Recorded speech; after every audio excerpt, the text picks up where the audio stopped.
একটা মিথ্যা সম্পর্কের বাঁধনে বাঁধতে চেয়েছিলে। মীরা, গলা তুলে কথা বলবে না। তুমি শুধুমাত্র তোমার অর্জুনের সন্তানকে নিজের কাছে পাওয়ার লোভে আমাকে এই বাড়িতে আটকে রেখেছো।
মালাটা খুলে ফেলো।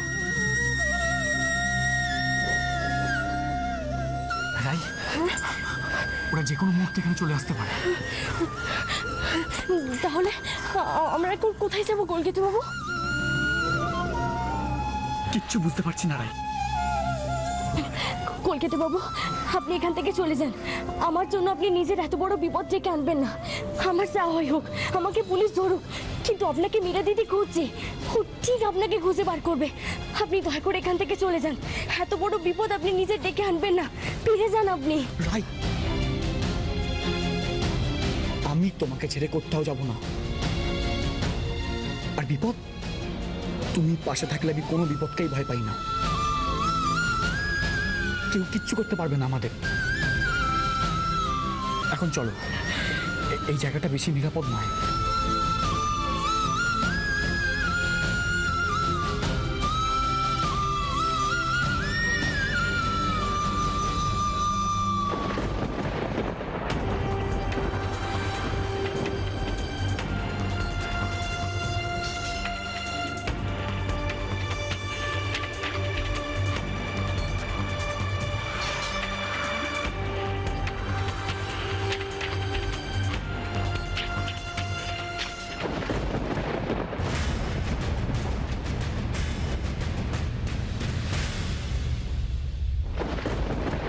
না হলে সব কিছু জানার পরেও কেন তোমরা কিশোরকে প্রশ্রয় দিয়েছিলে?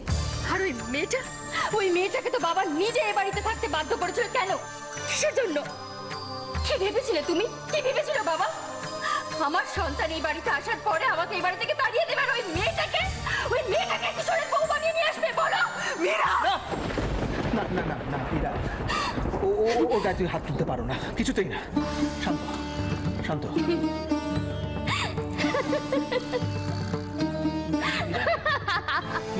মীরা মা, তুমি মারবে আমাকে? না না না, তুমি আমাকে মারবে? তোমরা সবাই দেখে নাও, আমি যেটা বলছি সেটা সত্যি কিনা মা সেটার প্রমাণ দিয়ে দিয়েছে। তোমরা সবাই দেখো। আমার তো এখন মনে হচ্ছে কিশোরের পালিয়ে যাওয়ার পেছনে তোমাদের সবার হাত ছিল। হ্যাঁ, না হলে তিমুরির এত বড় সাহস কি করে হয় আমার এত বড় সর্বনাশ করার? মীরা মীরা মীরা, তুমি ভুল ভাবছো। আমরা এখানে যারা আছি তারা কেউই কিছুই জানতে না, তাই না কাকিমণি? এটাই বলবো তো? তোমাদের সবাইকে না আমার খুব ভালো করে চেনা হয়ে গেছে। এরপর হয় আমি এর প্রতিশোধ নেব, আর না হলে নিজেকে একেবারে শেষ করে দেব। সবাইকে জেলে ঘানি টানাবো আমি, সবাইকে। বুঝে গেছো তোমরা কেউ ছাড়।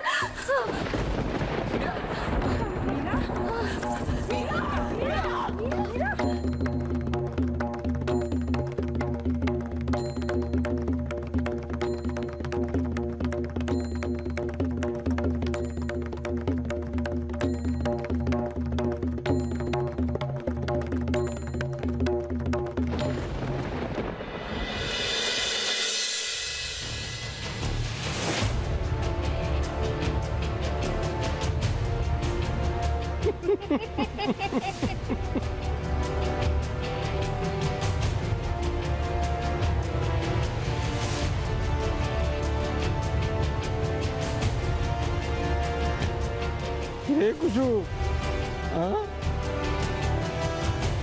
কি ভেবেছিস পুলিশের হাত থেকে পালিয়ে তুই বেঁচে যাবি?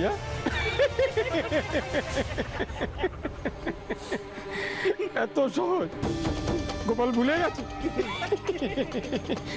গোপাল তোকে এমনি এমনি ছেড়ে দেবে? তুই সেদিনকে আমায় ওভাবে গায়ে হাত তুললি, আর আমি তোকে ছেড়ে দেবো? কি চাস তুই? তোর সর্বনাশ কুসুম, তোকে শাস্তি পেতেই হবে। তোকে আমি কিছুতেই ছাড়বো না। দেখ গোপাল, তুই আমাদের যেতে দে বলছি। যেতে দেবো বলে তো আসিনি ডার্লিং।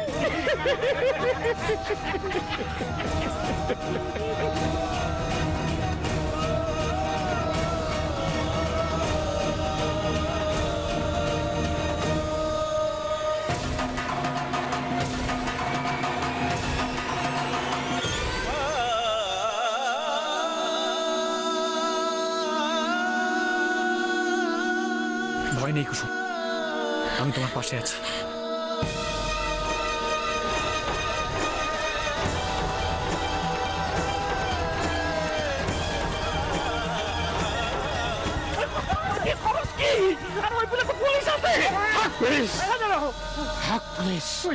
ওদেরকে পালাতে দেওয়া যাবে না, ওদেরকে থাকতেই হবে।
বলছি এখন কিরকম দেখছেন ওকে?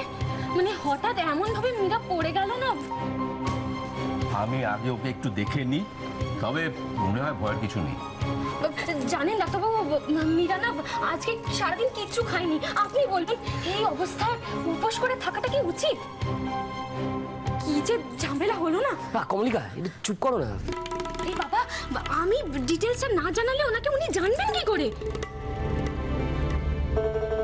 ডাক্তারবাবু, আমি যেটা বলছিলাম কি বলুন তো, আসলে বাড়িতে অশান্তি হওয়ার পরেই না মীরা না খেয়ে দিয়ে বাড়ি ছেড়ে চলে গেল, আর তারপরে ফিরে আসার পরেও কিচ্ছু খাইনি। আমরা কেউ খেয়ালও রাখতে পারিনি, মানে এত ব্যস্ত ছিলাম না। আচ্ছা আচ্ছা ডাক্তারবাবু, বলছি যে মানে এটা ওর কেন হয়েছে? মেন্টাল স্ট্রেস থেকে, নাকি ওর না খাওয়া দাওয়ার জন্যই এরকমটা? এই কমলিকা, তোর মুখটা একটু বন্ধ রাখো না। উনি তো দেখছেন মীরাকে, কেন তখন থেকে ওনাকে ডিস্টার্ব করছো? আচ্ছা আমি চুপ করে থাকলে কি মীরা সেন্স ফিরে আসবে নাকি? তাছাড়া মীরা তো আমার বোনের মতো নাকি, আমি জানতে চাইবো না? আর যখন এখানে বাবা মা জেঠিমণি কেউই প্রেজেন্ট নেই, তখন আমারই তো ডিউটি নাকি? ভয় পাওয়ার কিছু নেই, ও এবং ওর বাচ্চা দুজনেই ঠিক আছে। তাহলে হঠাৎ করে এভাবে সেন্সলেস হয়ে পড়লো, ব্যাপারটা একটু বুঝিয়ে বলবেন? দেখো, আমি ওকে এখন ঘুমের ইঞ্জেকশন দিয়েছি, তাই ও ঘুমিয়ে পড়েছে। তবে তোমার ওয়াইফের মুখে পুরো ঘটনাটা শুনে এবং ওকে চেক আপ করে আমার যেটা মনে হলো যে অত্যন্ত মানসিক চাপে এরকম ঘটনা ঘটেছে। যে কোনো কারণেই হোক, ও আজ অত্যন্ত মানসিক চাপে ছিল। দেখলে তো, আমি ভাগ্যিস ওনাকে সবকিছু বললাম। তাহলে কি এই ওষুধগুলোই চলবে? হ্যাঁ, এখন আমি 2 দিনের মতো মেডিসিন লিখে দিলাম, বাট একটা কথা আমি আগেও বলেছি, এখনো বলছি, অতিরিক্ত স্ট্রেস ওর বাচ্চার ক্ষতি করবে। এই সময়টায় ওকে একটু ভালো রাখতেই হবে তোমাদের।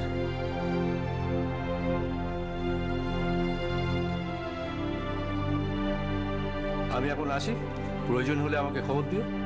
এটা আমায় দিন, আমি আপনাকে এগিয়ে দিয়ে আসি। তুমি মীরার পাশে বসো, আমি এগিয়ে দিয়ে আসছি।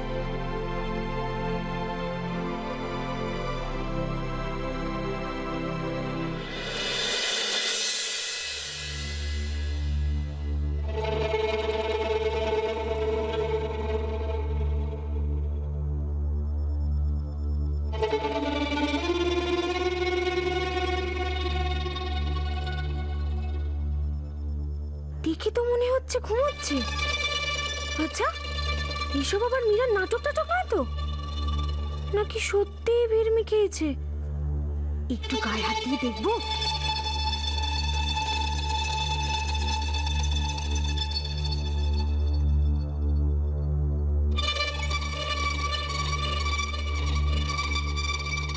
না তো, ও তো গভীর ঘুমোচ্ছে। তার মানে ওর সেন্সলেস হওয়াটা সত্যি সত্যিই ছিল।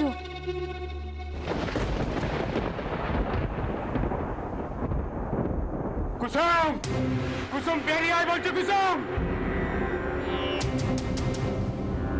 তুই যদি তোর কলকাতা বাবুকে বাঁচাতে চাস কুসুম, তাহলে বেরিয়ে আয়। গোপালের হাত থেকে কিন্তু বাঁচতে পারবি না কুসুম। তুই ভালো করে জানিস গোপাল কি করতে পারে। কুসুম, বেরিয়ে আয় কুসুম, বেরিয়ে আয়, বেরিয়ে আয় কুসুম।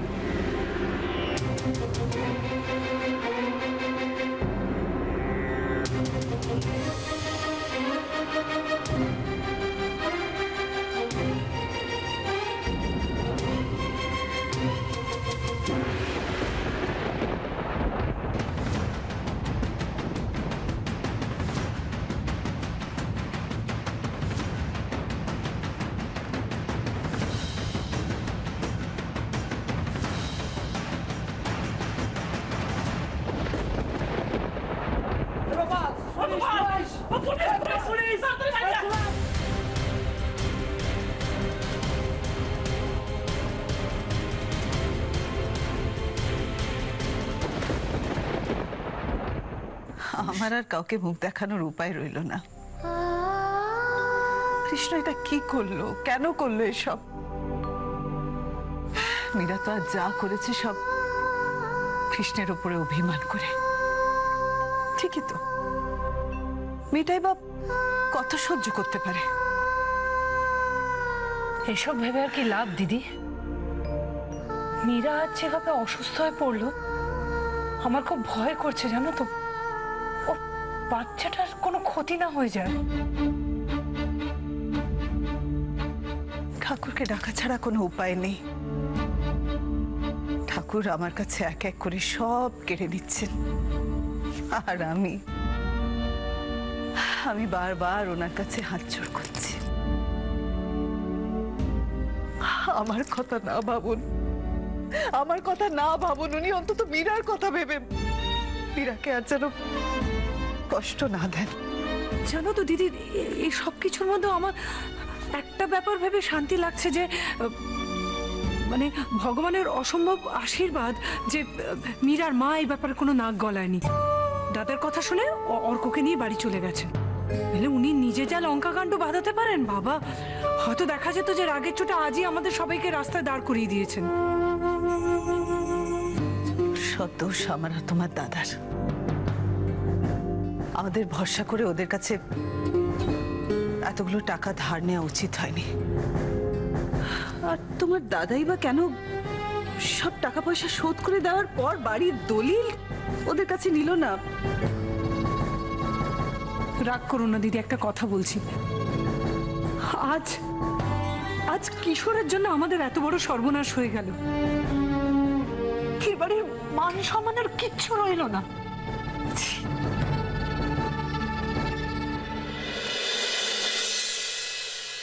মীরা আর তার সঙ্গে যে আসছে তাদের অবহেলা কখনো করিস না তুই।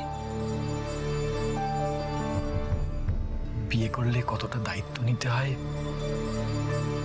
সেটা এখন আমি জানি। তোমার কিশোর আর এখন ছোট নেই মা। কৃষ্ণ আমাকে কথা দিয়েছিল যে মীরাকেও সুখী রাখবে। তুই তোর কথা রাখলি না রে কৃষ্ণ। তুই যা করলি তার জন্য আমি জীবনে তোকে ক্ষমা করতে পারবো না রে। এত এত কিছুর পরে আমি জানি না যে আমার রিনিটার কোনোদিন কোনো ভালো বাড়িতে বিয়ে দিতে পারবো কিনা। আরে বাবা, এইসব কাণ্ড এইসব ব্যাপার তো চাপা থাকে না। আমার মেয়েটার ভবিষ্যৎ বোধহয় অনিশ্চিত হয়ে গেল।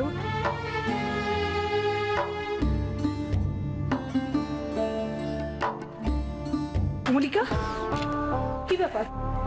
কি তুমি তুমি রান্নাঘরে কেন যাচ্ছ? আরে রান্না টান্না করতে হবে না, আমাদের খাওয়া দাওয়া মাথায় উঠে গেছে।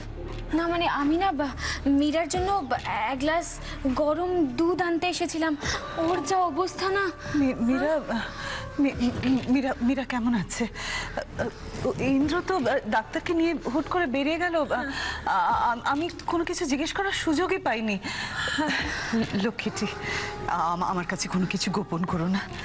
একটু আমাকে বলো না, মীরার ওর বাচ্চা কেমন আছে?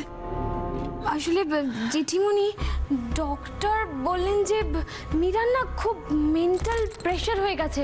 তো এরকমটা যদি চলতে থাকে ওর বেবির কিন্তু ক্ষতি হতে পারে। আমার না ভীষণ ভয় করছে জেঠিমণি। এমনভাবে সেন্সলেস হয়ে পড়ে আছে না। না মানে ডক্টর ওকে একটা ঘুমের ইনজেকশন দিয়েছেন, তাও মানে আমি ওকে অনেক ডাকাডাকি করলাম, কোনো সাড়াই দিল না। তাই আমি মীরার জন্য এক গ্লাস গরম দুধ আনতে আসছিলাম। হ্যাঁ, সেই ভালো সেই ভালো।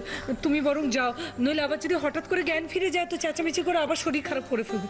তুমি যাও। হ্যাঁ,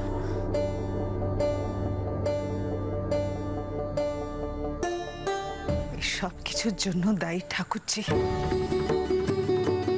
ঠাকুরজি প্রশ্রয় না দিলে আমার কৃষ্ণ এত সাহসী পেত না যে মীরার সামনে ও কুসুমকে সিঁদুর পরায়।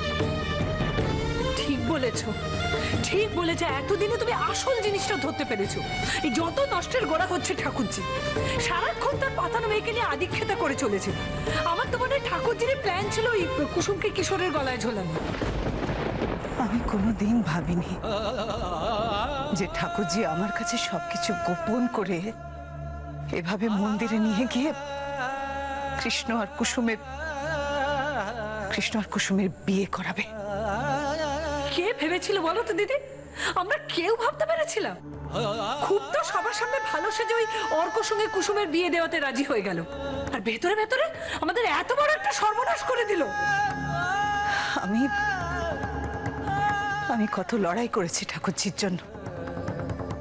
দাদার সঙ্গে ঝগড়া করে সাহেবের সঙ্গে ওর বিয়েতে রাজি করিয়েছি, আর ঠাকুরজি আমার সঙ্গে এরকম করলো কেন? আমি তো নিজের বোনের থেকে বেশি ভালোবেসেছিলাম ওকে। ঠিকই তো দিদি, ঠাকুরজির একেবারেই উচিত হয়নি এই কাজটা করার। একটা মায়ের মনে দুঃখ দেওয়াটা কি ঠিক হয়েছে? আচ্ছা দিদি বলো তো, মীরার সাথে ঠাকুরজির কি শত্রুতা? একটা বাচ্চা মেয়ের মনে দুঃখ দিয়ে ঠাকুরজি কি পেলে বলতে পারো আমাকে?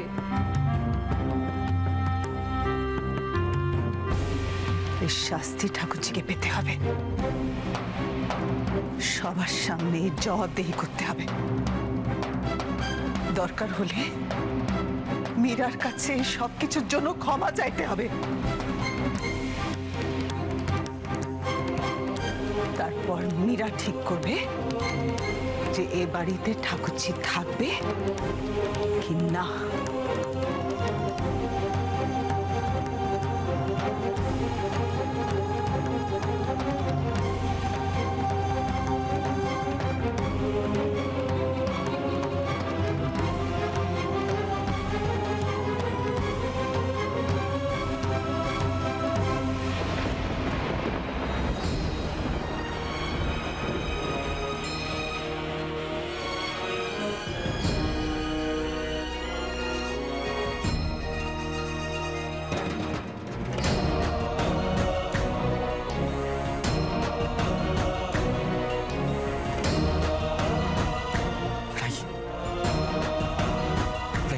চলে গেছে। আজকে রাতটা আমাদের কোনোভাবে এই বাড়িতেই কাটাতে হবে, আর কোনো উপায় নেই।